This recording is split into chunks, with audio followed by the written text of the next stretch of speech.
Who shot you?" The voice was low, edged in command. Her vision swam. She blinked once, twice. The man above her was all dark lines and green-gray eyes that burned under the streetlight. His black coat brushed her face as he crouched beside her, his accent unmistakably Italian. I don't know," she gasped. "I was just inside," he ordered. She tried to push him away. "Don't touch me." But he ignored that, lifting her as if she weighed nothing. The world tilted again, then blurred into the golden glow of a restaurant's interior. Elegant tables, a stunned hostess frozen mid-step, a dozen diners staring. "Lock the doors," he barked. "Now!" Someone obeyed instantly. Chairs scraped, lights dimmed. The man lowered her onto a leather booth, one hand already pressing against her bleeding shoulder. Pain tore through her and she cried out. "I know," he said quietly. "I know it hurts. But you stay with me, see? Look at me." She did, because those eyes left her no choice. Her mind flickered. The restaurant's name flashed in gold letters on the glass door she'd just been carried through. Trastevere. The expensive Italian place on West Kinsey she could never afford. The one her delivery app said she'd pick up an order from tonight. The irony almost made her laugh, except she couldn't breathe. Blood soaked through her hoodie. The man's fingers pressed harder, controlled, practiced. Not a stranger to violence, she realized. "Ambulance?" someone whispered. "No ambulance," he snapped. "Marco, my car. Side alley. Move. Boss! Now. Boss." The words sliced through her fog. He leaned closer, lowering his voice. "You're safe, do you understand? I won't let you die in my restaurant." "Why?" she tried, her lips trembling. "Why me?" "Because you were in the wrong place at the wrong damn time," he muttered. "And I intend to fix that." Minutes blurred into seconds. A young man, Marco, appeared with a black SUV outside the side door. The man carried Avery again, ignoring her weak protests. The cold Chicago air slapped her face as they stepped into the alley. Inside the car, his hand never left her wound. "Keep your eyes open," he said. "Tell me your name." Avery." "I'm Alessandro." His jaw tightened. Alessandro Vitale. She'd heard the name before. Everyone in the service industry downtown had. A restaurant owner, a businessman. Rumors whispered something darker. Her breath came in short, wet bursts. "I didn't do anything." "I know. You saved me." She frowned. "What?" "That bullet wasn't meant for you." His tone was flat, deadly certain. "It was meant for me." They reached a narrow garage beneath a building, no lights. A door opened before they even stopped.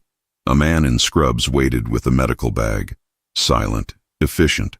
The car barely halted before Alessandro scooped her up again. The clinic smelled like antiseptic and secrets. "Gunshot wound. Left shoulder," Alessandro said in rapid Italian. "Through and through, I think." The doctor nodded, already cutting fabric, cleaning blood, injecting anesthetic. Avery tried to flinch away. Alessandro's hand closed around hers. "Stay still, Piccola. It'll be over soon." Tears slipped from the corners of her eyes, not from fear, but from the raw sting of helplessness.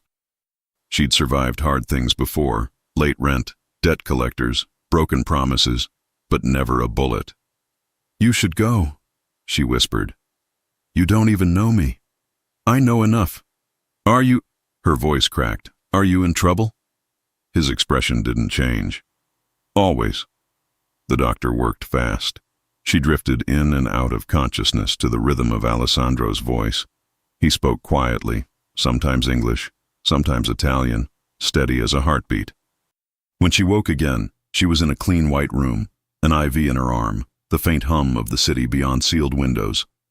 Alessandro sat nearby, his suit jacket gone, sleeves rolled up, forearms dusted with her dried blood. For a long moment, neither spoke. Then she asked the question that had been pulsing through her foggy mind since the gunshot. "Why no ambulance?" "Because the police would ask questions I can't answer." "Because you're hiding something." He didn't deny it. "Because I'm protecting you." Avery's laugh came out as a broken whisper. "From what? From whoever tried to kill you?" His gaze met hers, unwavering, from whoever might try again. Hours passed. The doctor left after giving Alessandro strict instructions. Avery sipped water, testing her voice. So, what now? Now you rest. Then you tell me everything you remember. I told you I didn't see who did it. Try again. His voice softened. Sometimes the mind hides details. Let's see what it gives us when it stops panicking. She closed her eyes, replaying the night. The delivery app ping, the wrong address, the silver SUV idling near the curb. And then, a tattoo. Quick, sharp image, a man's hand on the doorframe, sleeve pushed back, a chess rook inked in black on the side of his wrist. Her eyes snapped open. I saw something. Alessandro leaned forward. Tell me. A tattoo, like a chess piece. A rook. For the first time since she'd met him, his calm cracked. His entire body went still. Where exactly? Left wrist. He was holding, I think, a rifle. The air in the room changed. Cold, heavy. Alessandro stood slowly, every muscle rigid. You're sure? Yes. He turned away, exhaling once through his nose, then muttered a string of Italian she didn't understand. When he faced her again, the tenderness was gone, replaced by steel. That mark belongs to a man who shouldn't be breathing in my city, he said, and now I know he's back. Avery swallowed hard. So, what does that mean? It means, Alessandro said quietly, you didn't just take a bullet for the wrong man. He met her eyes, voice a vow now, dark and dangerous. You took a bullet meant for me, and I'm going to find the bastard who fired it. The city woke her before the pain did. Avery opened her eyes to a soft gray morning and the hush of traffic far below. Floor-to-ceiling windows framed Lake Michigan like a sheet of steel. She wasn't in a clinic anymore. She lay in a wide bed with white sheets and a thin cashmere throw pulled to her ribs. Her shoulder ached, deep, sore, but not sharp.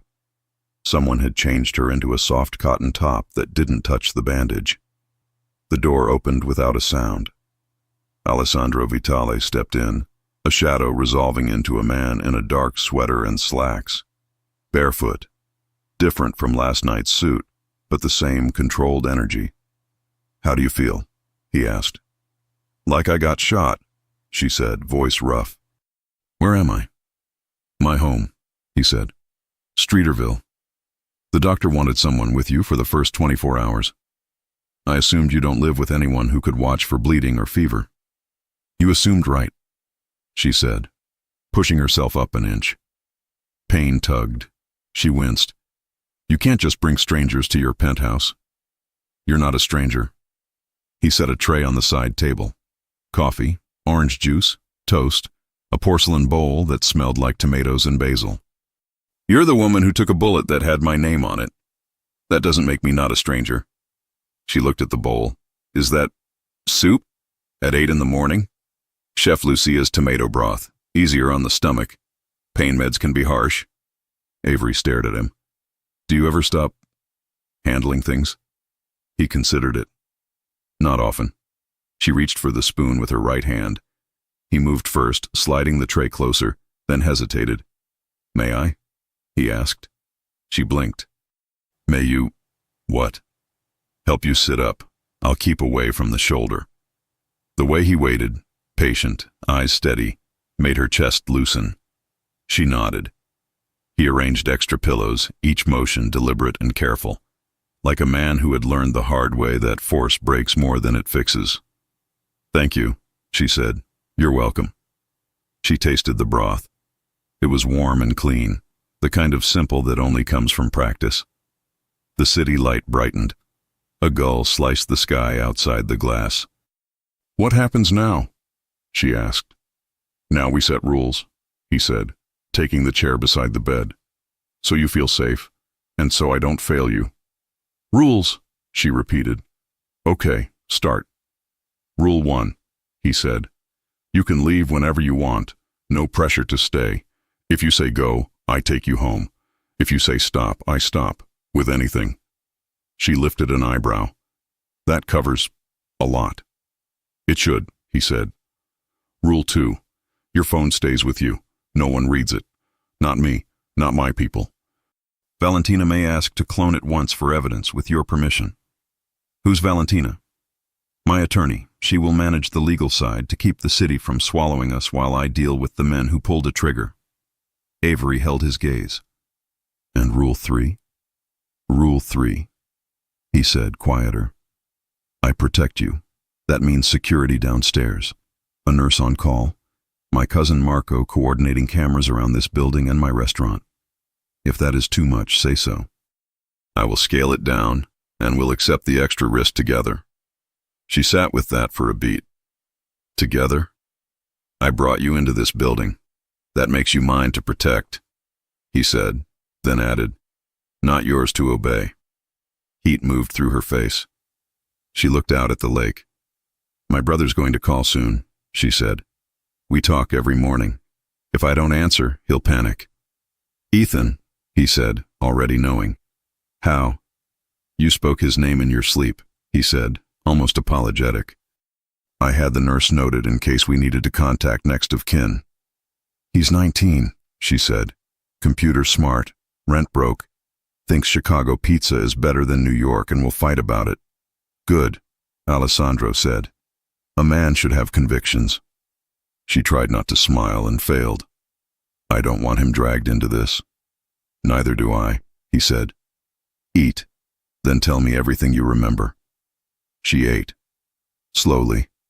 He watched, not hovering, but present in a way that made the room feel anchored. When she set the spoon down, he leaned forward. The tattoo, he said. Describe it again. Black ink, rook chess piece, inside the left wrist, the hand braced on a doorframe. I think he was looking through a scope. He nodded once, as if checking a box. You know him, she said. I know what the mark means, he said. A man who likes to play from the corner. He does not come to River North unless he has permission or he wants to start a war. Which is it? We're going to find out. He stood. Marco is here. Valentina will join in an hour. I want to brief them with you present. This is your life now for a little while. You get a seat at the table. Avery pulled the throw higher. I'm a barista who runs delivery at night, Alessandro. I'm not built for tables like yours. He studied her. You bled and stayed conscious long enough to give me a mark that changes everything, he said. That's a table skill. The faintest quirk touched her mouth. Fine. But I'm not wearing heels. God forbid, he said, and something almost like humor moved through the air. The penthouse living area looked like a showroom until you noticed the practical additions. A small safe under the console, a first aid kit on the bar, a charger hub with every cable on earth. A stocky man in his early 30s stood by the windows, arms folded. He had a boxer's nose and watchful eyes. Marco Vitale, the man said. Cousin, security. Avery, she said. Do you prefer Collins or Avery? He asked, surprising her. Avery is fine. Copy. Valentina arrived 5 minutes later in a tailored coat and flat shoes. Brown hair pulled back, face clean, eyes that tracked everything. Ms. Collins, she said, extending a hand. Valentina Russo. Avery shook carefully. I didn't do anything illegal, she blurted. I need to say that before the lawyer part of this kicks in. Valentina's mouth tipped. I prefer clients who start from that position. They took seats. Avery on the sofa, Alessandro on the armrest beside her but not crowding, Marco on a stool, Valentina in a chair with a pad on her knees. 2 tracks, Alessandro said. 1, find the shooter and whoever sent him. 2, keep Avery and her brother invisible until track 1 is complete. I can harden the building and restaurant, Marco said. Rotate, guys. I'll pull the alley footage where she went down and the feeds from Kinsey to Orleans. If the rook crossed a camera, I'll find him. Do it, Alessandro said. Valentina tapped her pen. Ms. Collins, Avery, did your delivery app route you to Trastevere or somewhere nearby? It pinged for a pickup at Trastevere, but the order looked odd. The name on it was Rookwood? She frowned. No, that's not right. R. Wood. Something like that. The note said, call when outside. No unit number. No suite. Marco and Alessandro exchanged a look. "Did anyone contact you off app?" Valentina asked. "My phone rang once from a blocked number while I was locking the scooter," Avery said. "I didn't answer, then the shot." Valentina wrote fast. "I'll subpoena the app's route and notes. If someone used your login as a mule, we need records secured before they vanish." Avery's mouth went dry. "Mule?" "Unwitting courier," Valentina said, crisp but not unkind. "People hide things in normal transactions. If the target is Mr. Vitale, they arrange a handoff at his door. If the target is you, they make sure you show up where cameras and crossfire live." "I didn't have anything," Avery said, hearing the thin edge in her voice. "It was just a pickup." "I believe you," Valentina said. "Belief isn't evidence. We'll get both." Avery nodded, throat tight. Alessandro leaned in an inch. "Breathe." She did. Marco's phone buzzed. He stepped to the window, spoke low, returned. "Boss, CPD cruisers rolled past the alley twice in the last hour. Slow. Looking at the door." Valentina's eyes sharpened. "Someone at CPD knows something happened on Kinsey last night. That's fast." "It's too fast," Alessandro said. "Crow?" "Detective Daniel Crow has a habit of appearing early," Valentina said, "and billing overtime for it." Avery swallowed. "So the police are in this?" "Some police," Valentina corrected. "Chicago is full of decent ones. But Crow is predictable in his appetites." "You're saying corrupt," Avery said. "I try to save that word for court," Valentina said. "But yes." Avery rubbed her good hand over her face. "I make coffee and rent a room over a taqueria. I don't know how to do this part." "You don't have to," Alessandro said. "You tell me what you remember. You answer Valentina when she asks. You rest and heal. The rest is mine." She looked at him. "That's not how my life works." "Then you upgrade," he said simply. Her phone buzzed on the cushion. "Ethan." She answered fast. "Hey. Are you okay?" her brother said, voice high with panic. "You didn't text last night and then your location went weird and I'm okay," she said. "I had a small accident. I'm with a friend near the lake. I'll explain later." "What kind of accident?" "Avery, I'm fine," she lied, because telling him the truth over the phone would flip his world. "Are you home?" "Yeah." "Why?" "Double-check the deadbolt, and don't open the door for anyone who doesn't text first." Silence. Then, "Who is we? Who's there?" She glanced at Alessandro. He nodded once. "I'm with Alessandro," she said. "I know who he is," Ethan said, voice dropping. "Everyone knows who he is." "He's helping," she said. "Please just stay put, okay? I'll send you a pin later." "Okay," Ethan said. "I love you." "I love you too." She hung up. The room felt smaller. "I want him moved," Alessandro said. "No," Avery said, immediate. "He's in class half the week. If he disappears from his life, people notice." "They'll notice him less than a funeral," Marco said. Avery flinched. Alessandro's jaw flexed.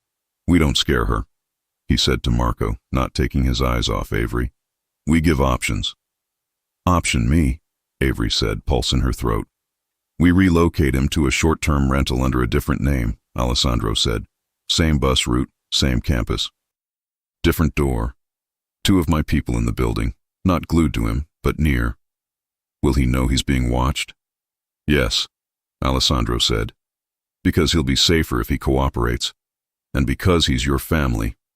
Avery breathed out. "He'll hate it." "He can hate me," Alessandro said. "I'm used to it." Valentina stood. "I'll start the paperwork for a rental. Marco, hardware and locks. Alessandro, you have a call in 20 with a supplier. Try to sound like a man whose week is normal." "Impossible," he said. "Do it anyway," she said, and left with a half-smile that told Avery these people had done this dance before. Marco followed, murmuring into his phone. The room quieted. Avery looked at the lake again. The water looked colder than before. "You okay?" Alessandro asked. "No," she said, "but I will be." He took that in. Good answer. She shifted and winced. He reached out before he could stop himself. "May I?" he asked again. Pillow behind your back. Yeah, she said softly. You may. He adjusted it with careful hands, then stayed kneeling by the couch, close enough for warmth, far enough for space. The smell of his soap, clean, warm, ghosted the air. What is this for you? She asked. Another day at work?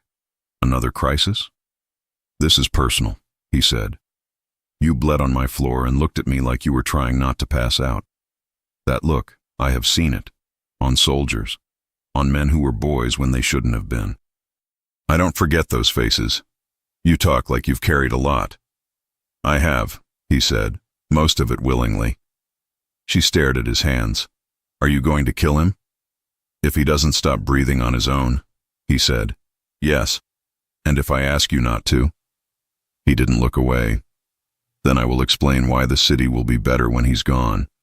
And if you still ask me not to, I will wait, but I will not forget. Honesty. Not pretty, but solid.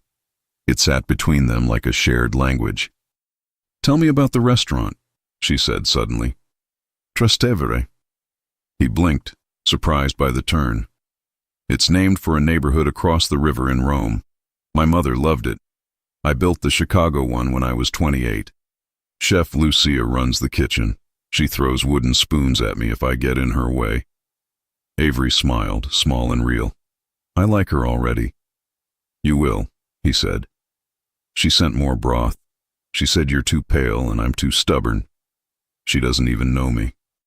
She knows people, he said. It's enough.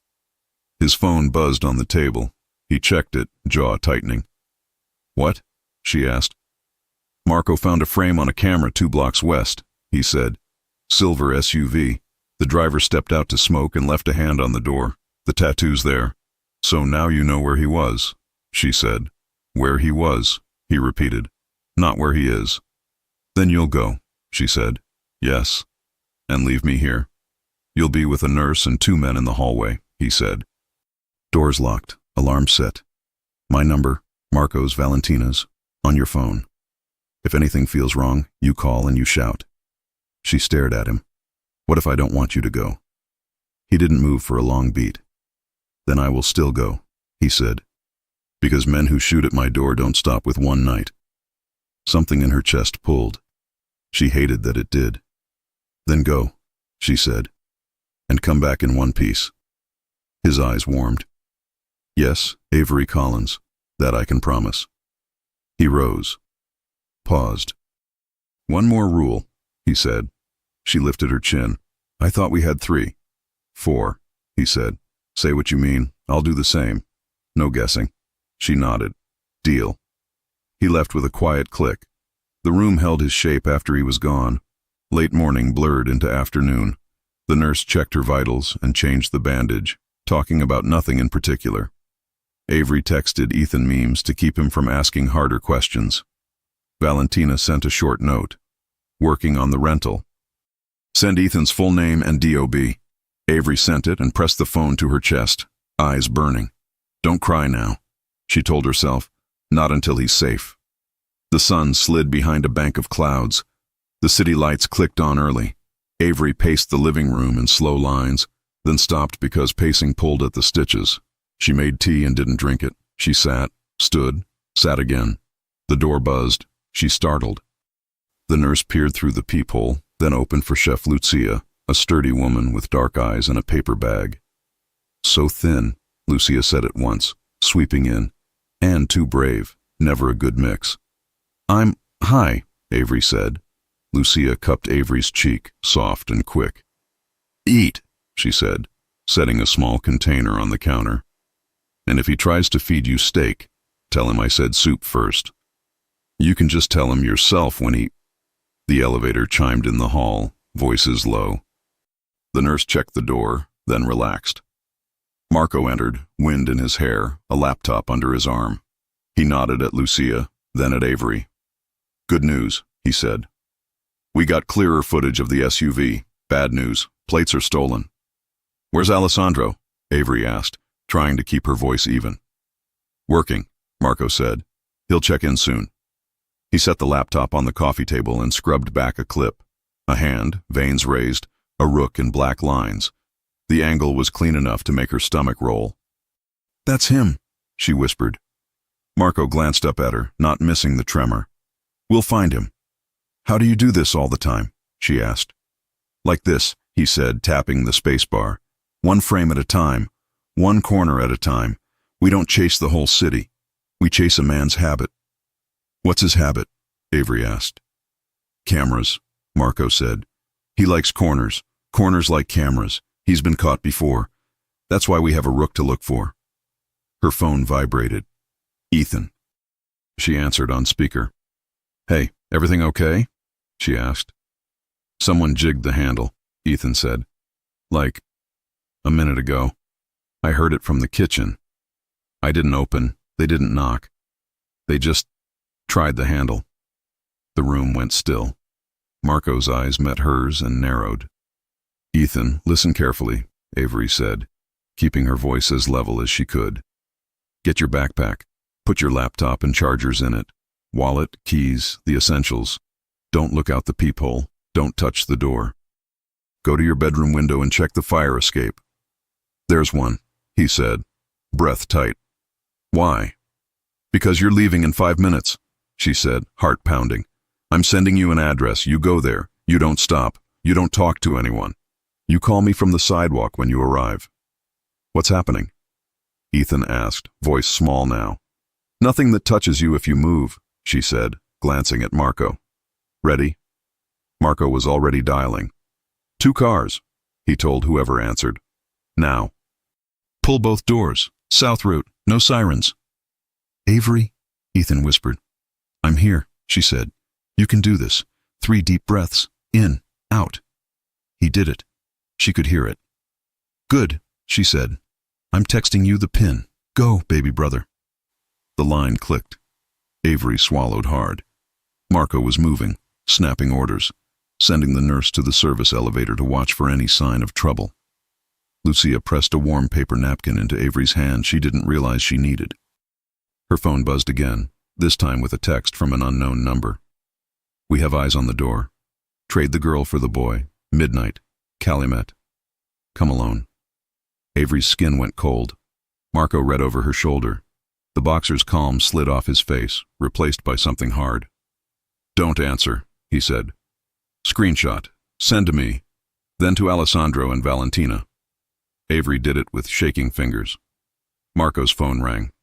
He listened, then looked at Avery. "He's on his way up." "Alessandro?" she asked. "Yeah," Marco said. "And he's not happy." The elevator chimed again. Footsteps. The lock turned. The door opened to Alessandro's shape filling the frame, wind and cold and rain-slick anger rolling in with him. He took one look at Avery's face, then at Marco, then at the text on her phone. "Who touched Ethan's door?" he asked, voice flat. "No visual," Marco said. But the pressure came with a message. Alessandro read the text. The muscle in his jaw jumped once. "Calumet at midnight," he said. "They want to trade." "You're not trading me," Avery said before the silence could eat her. "You're not." "I know," Alessandro said, eyes still on the screen. He lowered the phone, met her eyes. The steel from last night was back, colder now. "They touched your family," he said. "They think that buys leverage." "Does it?" Avery asked, throat tight. "It buys war," he said, "and we start tonight." The room held its breath. Outside, the lake went darker. Somewhere on the south side, a warehouse door would roll up at midnight, and Avery understood, with perfect clarity, that whatever rules they had set this morning were about to be tested by men who didn't believe in rules at all. The storm that had threatened the lake all afternoon finally broke after midnight. Rain lashed against the penthouse windows, thunder rolling low and steady over Chicago's skyline. Avery sat curled on the couch, wrapped in a blanket, listening to Alessandro's men murmur into radios by the door. She hadn't changed clothes since the text arrived, the one that said, "Trade the girl for the boy." Alessandro stood near the window, phone pressed to his ear, jaw locked. Marco paced behind him. Every few seconds, lightning flashed, throwing their faces into white light. "No response from the number," Marco said. "They won't text again." Alessandro replied. They wanted to scare us first. He turned toward Avery, eyes softer now. Your brother's already being moved. He's fine. Where? She asked. I can't say. The less you know, the safer you both are. I hate that sentence, Avery said. I hate living in a world where safe means not knowing anything. I hate it too, Alessandro said quietly. But right now, it's how we keep you breathing. He crossed the room, lowering himself to the coffee table in front of her. You trust me? I don't know, she said honestly, but I want to. He nodded once. Good. That's enough for now. By morning, the rain had stopped, but the tension hadn't. Valentina arrived with dark circles under her eyes and a file thick enough to make Avery's stomach turn. The delivery order you accepted the night of the shooting, she began. We traced it. Avery straightened. And? It wasn't food. It was a courier task disguised as a takeout order, Valentina said. Someone used your app account to move data. A sealed envelope was logged under your pickup history, but the timestamp was deleted within minutes. I never picked up an envelope, Avery said.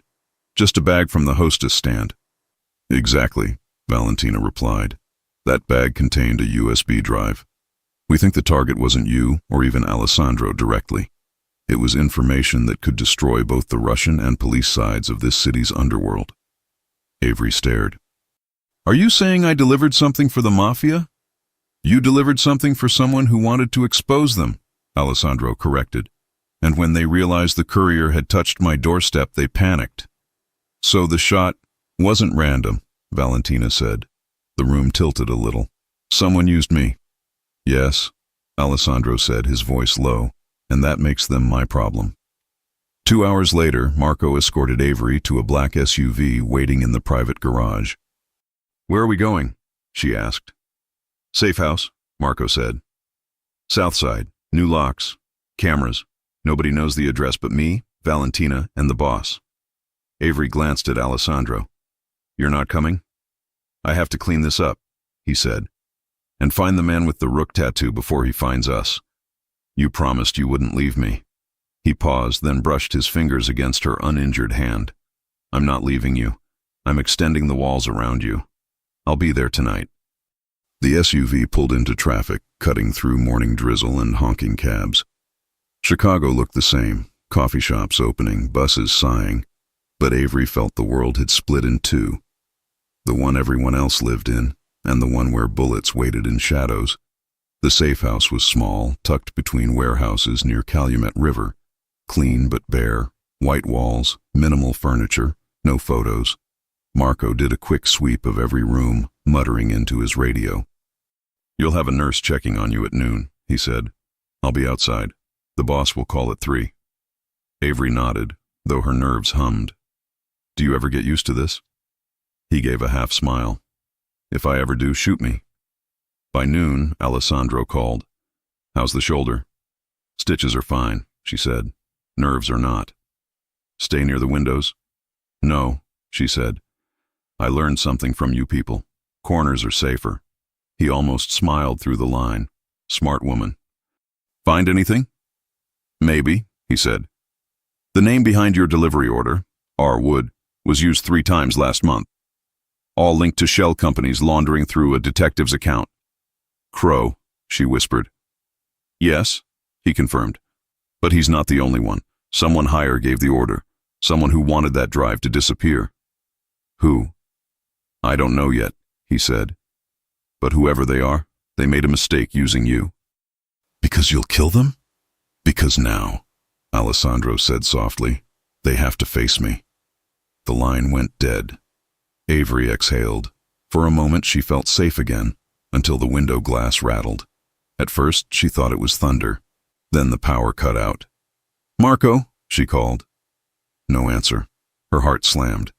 She moved toward the door just as it burst open. 3 men in masks flooded the room. One grabbed her wrist, another yanked the IV from her arm. Pain shot down her shoulder as she struggled, but adrenaline overrode fear. Let me go, she shouted. Quiet, one barked, voice muffled. He pressed a gun to her ribs. Avery froze. The lead man spoke into a radio. We have the girl. Before she could think, a deafening crash split the air, the front door splintering inward. Marco barreled through, gun drawn, firing twice. The man holding Avery went down instantly. She ducked as another bullet whizzed past her ear. "Down!" Marco shouted. He dragged her behind the kitchen counter, returning fire. The attackers retreated toward the back exit. One turned, mask slipping for half a second, and Avery saw it, the black rook tattoo on his wrist. Her blood ran cold.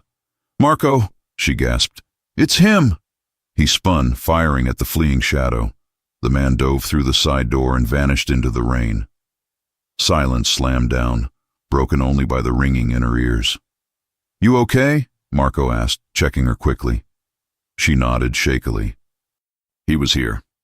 The one who shot me." Marco grabbed his radio. "Boss, safe house compromised. Rook was on site. He's gone." A crackle, then Alessandro's voice, sharp as a blade. "Get her out, now!" They reached the car 5 minutes later, engines roaring, tires slicing wet asphalt. Avery stared out the window, heart hammering. He knew where we were. How? "Leak," Marco said grimly. "Has to be. Inside your crew? Could be anyone with access to the property records. City clerk, maybe. Valentina will trace it." Avery looked at him. "You've done this before." "Too many times." He drove fast, weaving through traffic. "Boss is meeting us at the backup house near Bridgeport. We'll debrief there." She pressed her hand against her shoulder wound. "He's not going to let this go, is he?" "No," Marco said. "He takes things personal." The Bridgeport house was warmer, quieter, hidden behind tall hedges. Alessandro was waiting inside. The moment Avery stepped through the door, he pulled her into his arms without a word. She froze for half a heartbeat, then let herself lean against him. "I told you I'd be there tonight," he murmured. "Sorry I'm late." Her voice trembled. "He was there, Alessandro. The man with the tattoo. He looked right at me." His body went rigid. "Did he say anything?" "No. Just smiled." That was worse than a threat. He drew back enough to look at her. "You did good. You stayed alive. That's what matters." Her eyes burned. "How do you live like this?" He exhaled. "You stop calling it living. You call it surviving." An hour later, Valentina arrived with new intel. She spread papers on the dining table, pointing to a printed email header. "This," she said, "came from a city permit clerk. Routine property logs, but they include the safe house's coordinates. She accessed them 30 minutes before the attack. Guess who she's dating?" "Crow," Alessandro said. Valentina nodded.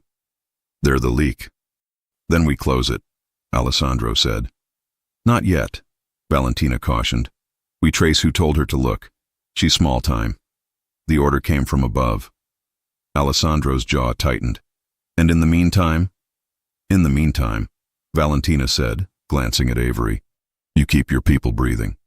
That night, Avery found Alessandro in the kitchen, staring at a map pinned to the wall. "You're going after him, aren't you?" she asked. "I have to." "Then take me." He turned, startled. "No." I saw his face. "You need me. I need you safe. I'm tired of being safe while everyone else bleeds for me," she said, voice rising. "I can help." He stepped closer, eyes dark. "You've already helped enough. You gave me a mark, a name, a reason. That's more than most people ever do. And if that's not enough for me, then," he said, brushing a loose strand of hair from her cheek, "you'll have to forgive me for wanting to keep you alive." The silence between them crackled, too heavy, too close. Avery swallowed. "Why does it sound like you've already decided what happens to me?" "Because I have," he said softly. "You stay here. I handle this. End of discussion." "God, you're impossible. And you're stubborn," he said, almost smiling. "I learned from the best." As he turned to leave, she caught his wrist, just long enough to make him pause. "Don't do anything stupid," she whispered. He leaned down until their faces were inches apart. "In my world, that's the only thing that ever works." Then he was gone, the door closing behind him with a sound that felt too final. Avery stood there in the quiet house, her pulse racing, the echo of his words hanging in the air. Outside, the city lights flickered against low clouds. Somewhere across town, a man with a rook tattoo was planning his next move, and Avery knew deep down that this wasn't over. If anything, it was only the beginning. The rain had stopped, but the city hadn't slept. From the window of the Bridgeport house, Avery watched dawn rise over Chicago in shades of iron and smoke. The street was empty except for a stray dog and a trash truck rumbling past. Inside, the air felt heavier than it had the night before. Alessandro hadn't come back. Marco was in the living room, Fields stripping his weapon with methodical calm. The faint metallic clicks made Avery's nerves buzz. "Do you ever stop?" she asked. He looked up. "You learn not to. The second you relax, somebody else doesn't." "Comforting." He smirked faintly. "You'll get used to it." "I really hope not." Before he could answer, a knock came. 3 short raps, 1 long. Marco's head lifted. He checked the camera feed, then opened the door. Valentina swept in, coffee in hand, coat still damp from drizzle. "He's on his way," she said. "Alessandro?" Avery asked. Valentina nodded. "And he's bringing someone you're not going to like." 10 minutes later, the door opened again, and Alessandro entered with a man bound and gagged between 2 guards. Avery's stomach turned. The prisoner's eyes were wild, his cheek already bruised. One of the guards shoved him into a chair. Alessandro followed, silent, deadly calm. "Who is that?" Avery asked. "The leak," Valentina said. "A city clerk named Jenna Porter. She handled property permits for the safe houses. She gave the address to someone she thought was a detective." "She's a woman," Avery said softly. "She looks terrified." "She should be," Alessandro said, voice quiet but sharp. "She thought she was helping the police," Valentina added, flipping open a folder. "Detective Crow told her we were harboring fugitives. She didn't know she was handing your location to a hit team." "Then she's not the enemy," Avery said. "She is if she keeps breathing and calling her boyfriend," Marco muttered. Avery turned on him. "You can't just—" "Enough." Alessandro's voice cut through the tension. "Nobody dies unless I say so." He crouched in front of the woman, pulling the gag down. "Who told you to look up those addresses?" She trembled. "He said it was official. That there was a warrant." "Names?" Alessandro interrupted. "Detective Daniel Crow," she said quickly. "He said he'd lose his badge if I didn't help. I didn't know it was for me." Alessandro finished. "Of course not." He stood, motioning to Marco. "Take her to Valentina's office. No police, no press. Keep her breathing until we know everything." When the door shut behind them, Avery exhaled hard. "You scared her. I needed her to talk. You didn't need to look at her like that." He faced her fully. "Avery, that woman gave the order that got you shot and your brother nearly kidnapped. You think I owe her kindness? I think you owe her humanity." For a moment, they stared at each other, 2 worlds colliding in silence. Then Alessandro sighed, rubbing the back of his neck. "You're right. But in my world, humanity gets people killed." An hour later, Marco returned with an update. "She gave us Crow's burner numbers," he said. "Valentina's tracing the calls. The last ping came from the old rail yards by South Ashland." "Orlov's territory," Alessandro muttered. "He's protecting Crow." "What about Ethan?" Avery asked. "Still safe," Marco said. "Valentina's team confirmed he checked into class this morning under the alias we gave him. He's being shadowed discreetly."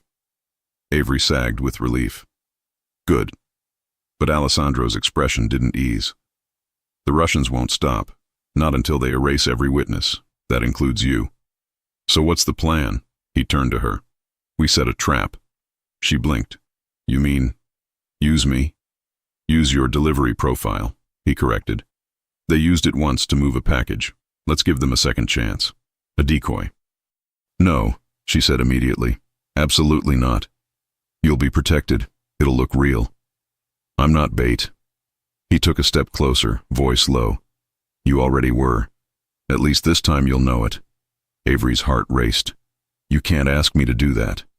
"I'm not asking," he said softly. I'm telling you how we end this." The room went quiet.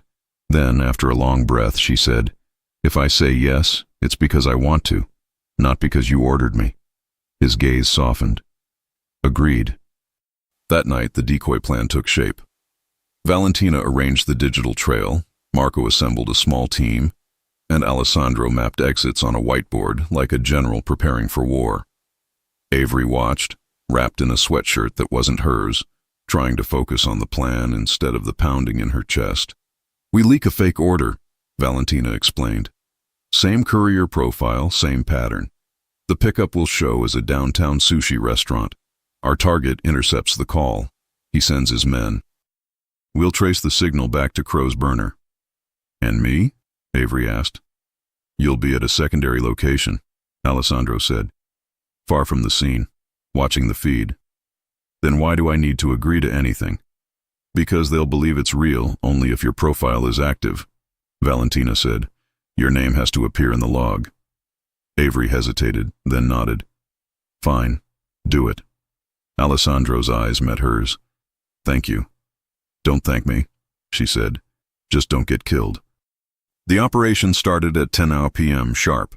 Marco and Valentina monitored from a van 2 blocks away, while Alessandro stood in an alley opposite the sushi place, hidden in shadow. Avery sat inside the van, headset on, watching live feeds. The first hour passed with nothing. Then a black SUV appeared on camera, no plates, tinted windows.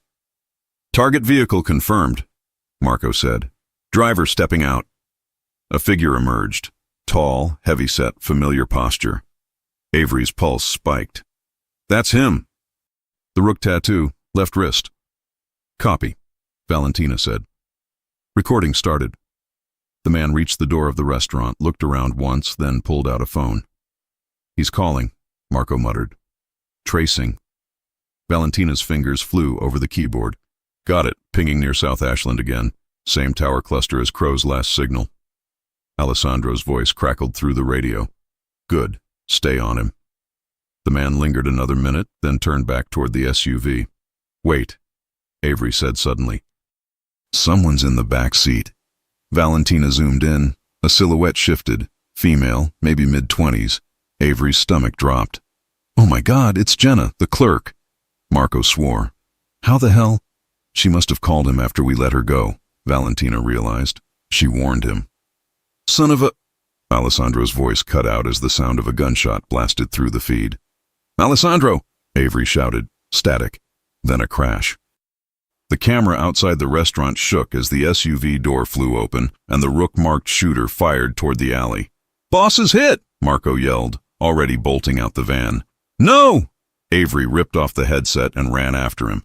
By the time she reached the alley, chaos reigned. The SUV screeched away, tires screaming on wet pavement. Marco crouched beside Alessandro, blood streaking his sleeve. "Shoulder graze," Marco said quickly. "He's fine." Avery dropped to her knees beside him. "You said I'd be safe." "I am safe," Alessandro muttered, grimacing. "You're the one running into gunfire." Tears blurred her vision. "You idiot." He managed a faint smile. "I told you not to fall for me." "Too late," she whispered before she could stop herself. His hand tightened around hers, grounding her even as sirens wailed in the distance. Marco looked up. "We have a problem. Jenna's dead in the SUV. Single shot to the head. Crow won't risk her talking again." Valentina's voice crackled in overcoms. "Trace is live. We have the location. Warehouse on Canal and 26th. You want to move now?" Alessandro pushed himself upright with a grunt. "We move now." An hour later, the Bridgeport house was silent again. Avery sat on the couch, Alessandro's blood still drying on her hands. He came out of the bathroom shirtless, the wound bandaged. "Before you say it," he began. "Yes, it looks worse than it is." "You almost died," she said. "Again." "I'm hard to kill." "That's not the compliment you think it is." He sat beside her, wincing slightly. "You shouldn't have followed me. You shouldn't have left me." He looked at her then, really looked, and the distance between them shrank. "You keep doing that," he murmured. "Doing what?" getting in the way of the things I swore I'd never feel again. Her pulse skipped. Maybe you should stop fighting them. I can't. Yes, you can, she said softly. Just for tonight. He exhaled, defeated. Avery! She leaned in before he could finish. The kiss started tentative, then deepened, slow and electric, like the city holding its breath. When they finally broke apart, he rested his forehead against hers. This changes everything. I know.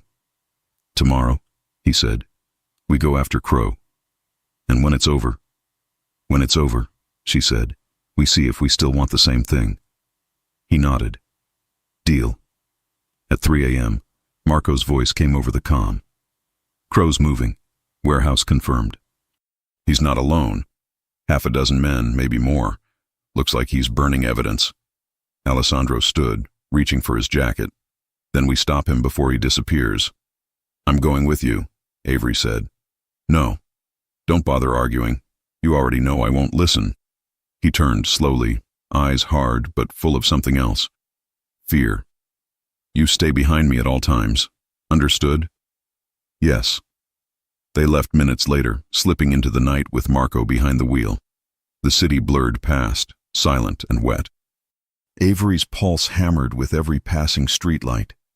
As they turned onto Canal, she caught Alessandro's reflection in the window. Jaw set, eyes cold, a man walking into his own war. She reached across the seat and took his hand. He didn't pull away. You'll come back, she said quietly. I don't plan on dying, he replied. But plans don't always matter. Then promise me anyway. He looked at her for a long moment. I promise. Outside, the abandoned warehouse loomed, its windows black as the river beside it. Marco killed the lights. Positions, he whispered. Alessandro squeezed her hand once. Stay low. Then he stepped out into the darkness. Inside, the echo of footsteps faded into silence. Avery crouched behind a stack of crates, gunfire suddenly lighting the far side of the building. She bit her lip to keep from crying out. Voices shouted, then one, unmistakable, deep and mocking. Crow. Avery froze, every nerve burning. She could hear Alessandro's voice now, lower but deadly calm. You should have stayed on your side of the line, detective. Funny thing about lines, Crow sneered.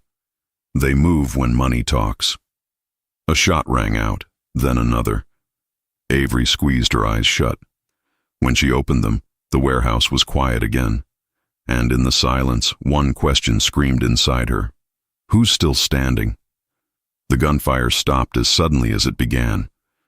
Avery's breath came shallow against the dust.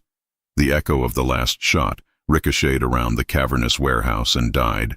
For a heartbeat, there was only the hiss of rain leaking through the broken roof. Then footsteps, one slow, deliberate set, crossed the concrete. Alessandro, she whispered. Stay there. His voice answered, hoarse but alive. She rose halfway from behind the crate. Through the thin fog of gunpowder she saw him, shoulders squared, weapon lowered, a dark smear of blood on his arm. At his feet lay another man, Detective Daniel Crow. The once pristine suit was ripped, one sleeve soaked crimson. His gun had skittered several feet away. He coughed, a wet sound, and tried to sit up. You think you win, Crow rasped. I don't need to win, Alessandro said. I just need you to stop breathing long enough to tell me who you work for. Crow laughed weakly. Everyone.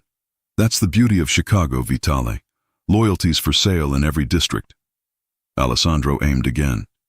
Names. Crow's head lolled back. You'll never clean that name of yours. Your father made sure of it. Avery stepped closer before she realized she'd moved. What does that mean? Crow's eyes flicked toward her. Recognition sparked.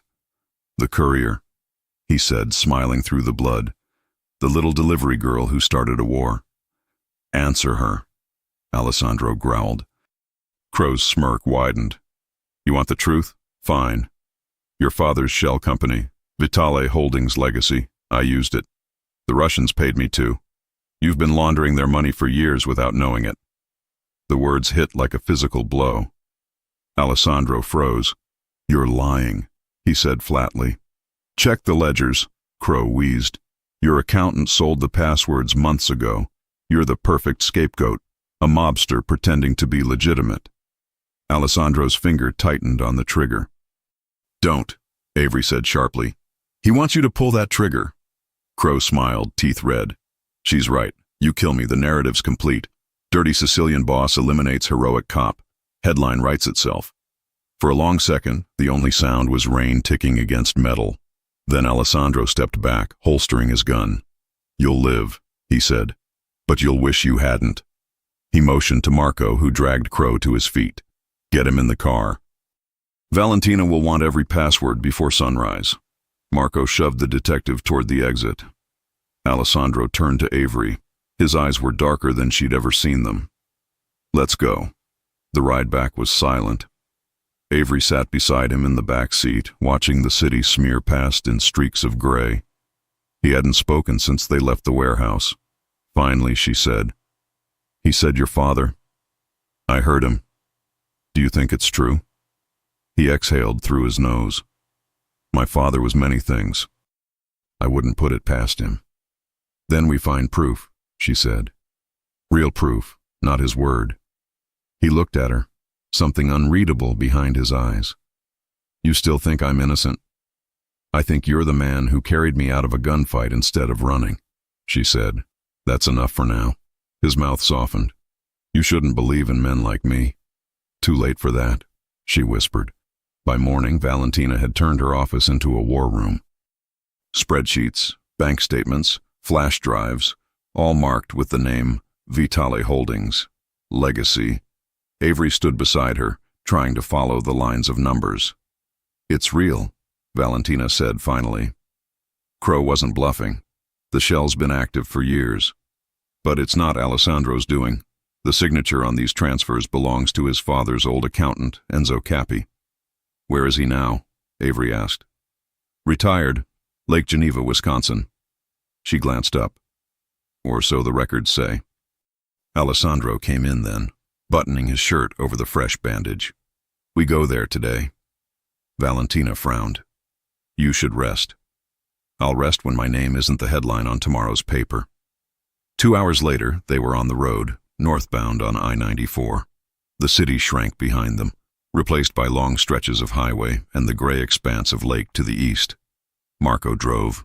Valentina worked her tablet in the front seat. Avery sat beside Alessandro in the back, the hum of the tires steadying her nerves.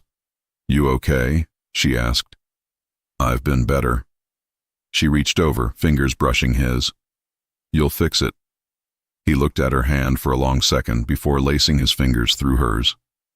"If I don't, you will." He smiled faintly. "You're bossier than I thought." "You like that," she said. He didn't deny it. Lake Geneva looked deceptively peaceful, all manicured lawns and quiet docks.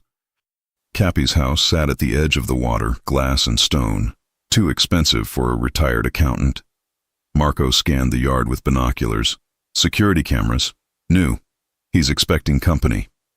Alessandro checked his gun. Then we won't disappoint him. They approached through the side garden. Valentina hacked the gate lock. Alessandro kicked the door open. Inside, the smell of bleach hit first. Then the sight. The house was spotless, staged, except for one thing. A man slumped at the desk, a neat bullet hole in his chest. Valentina cursed under her breath. Someone got here first. On the desk sat an open laptop. The screen displayed a single folder. Legacy Transfer Backup. Avery stepped forward. "It's still logged in." "Copy it," Alessandro ordered. "Everything." Valentina plugged in a drive, fingers flying. "Got it." Marco checked the hallway. "We need to move. Whoever did this could still be close." They left fast, the laptop bag tucked under Valentina's arm. As they reached the car, a single shot cracked from the woods. Marco spun, firing back. "Go!" Alessandro barked. The SUV fishtailed onto the road, gravel spraying. Another bullet shattered the rear window. Avery ducked, heart pounding. Who was that? Rook, Alessandro said grimly. He's cleaning up witnesses. Back in Chicago that night, Valentina decrypted the drive. The files were dense. Transaction ledgers, correspondence, coded notes. Here, she said, enlarging one email. Payment receipts from a Russian holding company wired to an account labeled Vitale Holdings Legacy. But the signature block reads, D. Crow, Internal Affairs Liaison. Avery frowned. He's the one laundering through it, not you. Exactly, Valentina said. He used the Vitale name as cover. If the feds looked, they'd think it was Alessandro's operation. Alessandro leaned over the screen. Can you prove it? Yes, but we'll need to go public. He hesitated. That means exposing everything, even the restaurants, even me. It also means clearing your name, Avery said. You can build something new after. Clean. He looked at her quiet for a long time. And what about you? You still want a future with a man the city calls a criminal? She stepped closer. I don't care what they call you. I care who you are when no one's looking. For the first time in days, his shoulders eased. At midnight, Valentina launched the files to a secure federal contact. Within an hour, Crow's name was trending on every Chicago feed. Detective under investigation for corruption and ties to Russian syndicate.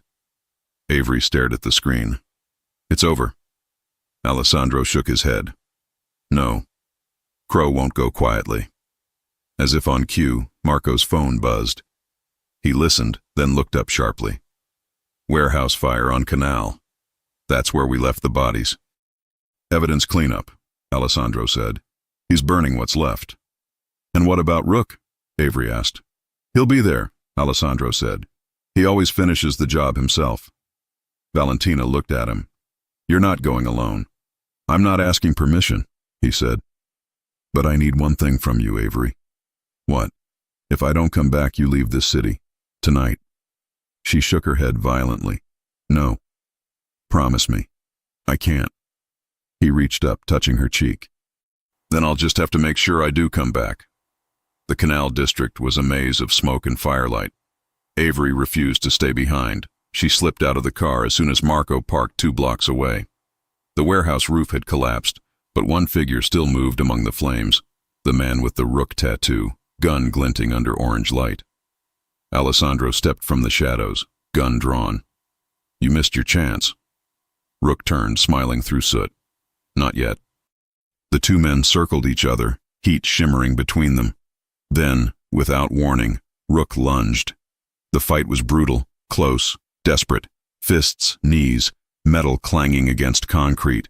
Avery moved before she could think, grabbing a fallen pipe and hurling it toward Rook's leg. It hit, buying Alessandro the half-second he needed. He twisted, disarmed the man, and fired once. Rook hit the ground, tattoo catching the firelight one last time before he went still. For a moment, no one moved. Then Alessandro turned toward her, chest heaving. I told you to stay back. You're welcome, she said, trembling. He laughed once, half pain, half relief. Remind me never to underestimate you again. They walked out together as fire trucks wailed in the distance. The flames behind them roared like an ending. It's really over now, Avery said quietly. Almost, Alessandro replied. Crow still breathes. He'll be arrested. He'll try to run. Then what?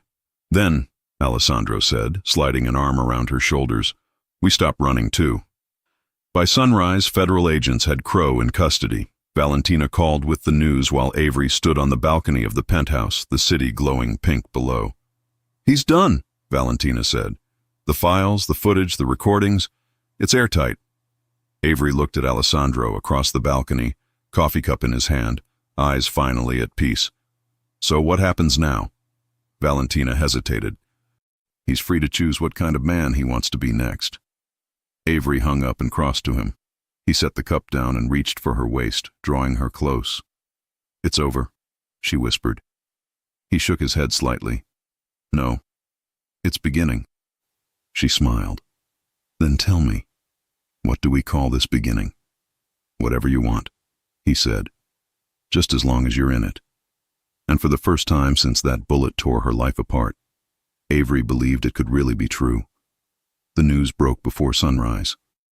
Detective Daniel Crow arrested in corruption scandal.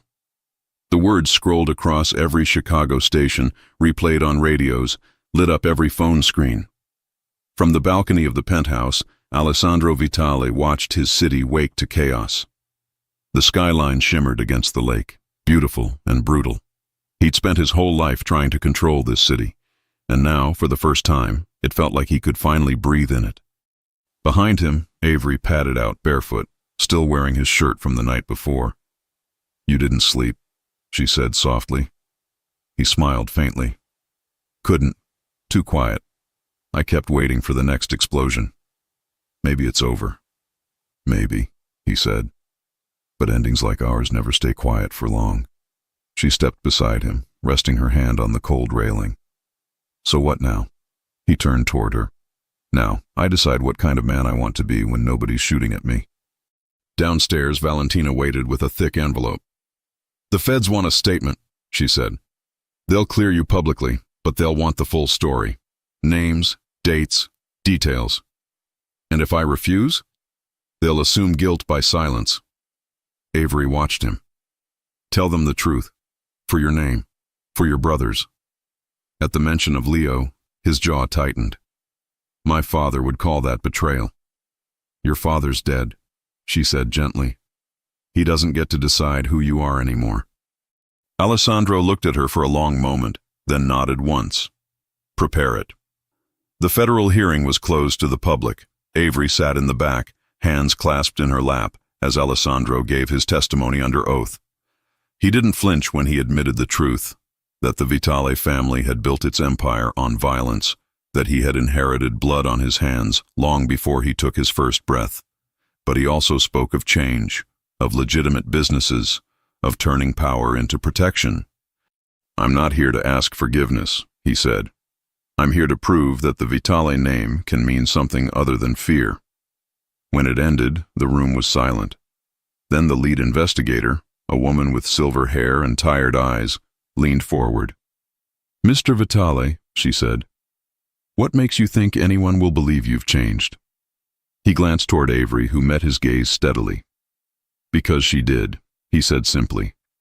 The investigator said nothing for a long moment, then closed her file. "We'll be in touch." Outside the courthouse, cameras flashed like gunfire. Reporters shouted questions, microphones shoved forward.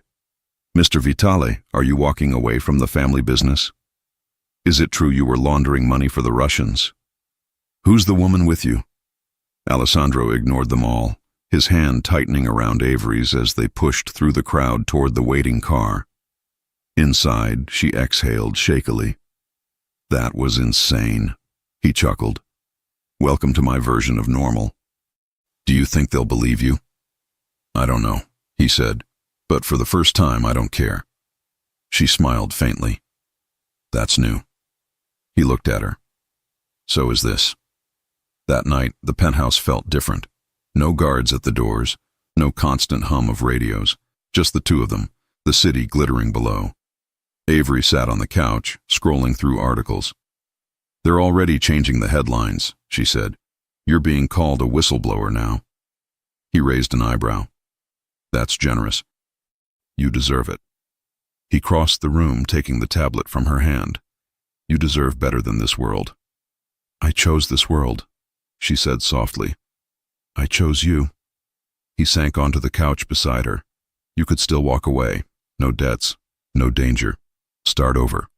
"I already did," she said. "The night I got shot.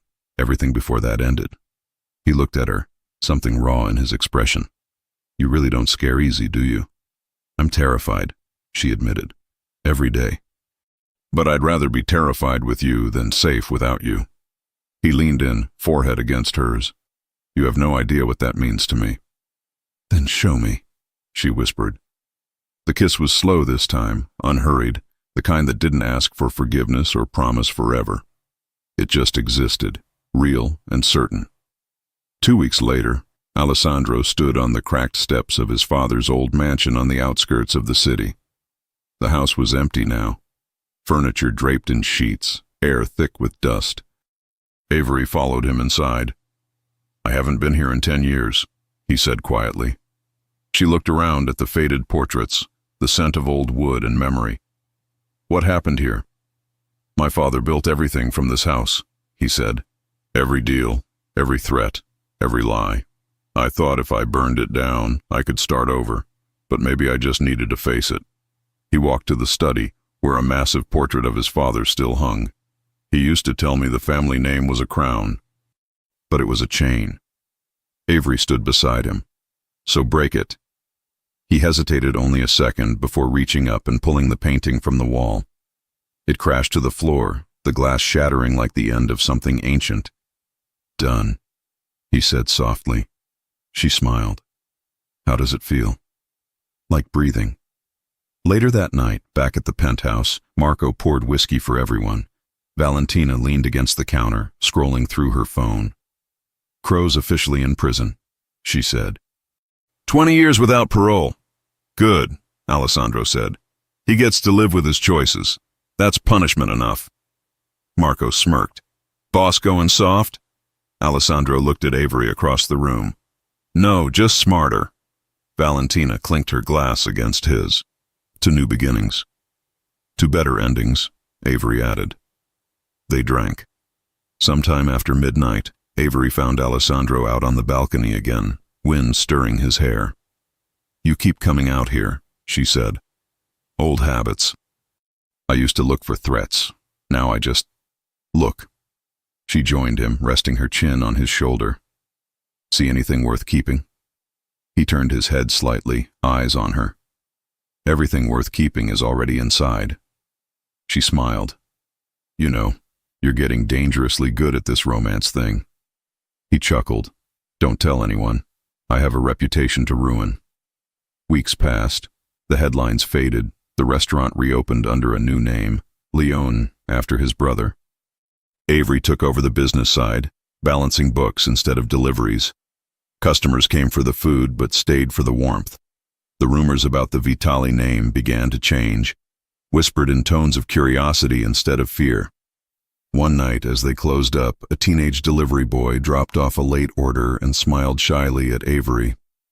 My mom told me to tell you thanks, he said. You got me this job. Said you used to deliver too. Avery laughed. I did. Just make sure you always lock your scooter.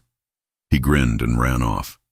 Alessandro watched from the doorway, pride softening his features. You really are changing the story. So are you, she said. One plate of pasta at a time. Months later, under a spring sky that smelled like rain and promise, Alessandro drove her north, back to Lake Michigan's shore. The sun was setting, pink bleeding into gold. He parked near the water and pulled something from his coat pocket, a small box, velvet and familiar. Avery's breath caught. You're serious. I've never been more. He opened it, not a diamond this time, but a silver band engraved with 2 words. Vivere libero. She smiled, tears welling. Live free? He nodded. Not Vitale, not Mafia. Just us. She took the ring, slipped it on and whispered, Then let's live. He pulled her close, his voice low against her hair. You saved my life that night without knowing it. I'm just trying to return the favor. They stood there, the lake calm, the city lights a distant glow behind them. The man who once ruled Chicago's underworld and the woman who stumbled bleeding into his restaurant. Now just 2 people who'd fought their way back to peace. For the first time, the past didn't feel like a curse. It felt like proof they'd survived it. And as the wind lifted her hair and his arm tightened around her, Alessandro Vitale finally smiled without pain. Home, he said. Avery looked up at him. Finally. Because sometimes love doesn't just heal the wounds. It rewrites the legacy. If you enjoy stories like this, take a moment to subscribe to the channel. That's how I'll know you truly liked it. Even if you're watching on your TV, grab a second to join this family of fans who love emotional and heartfelt stories. Your support means everything, and it helps us bring you even more tales like this one.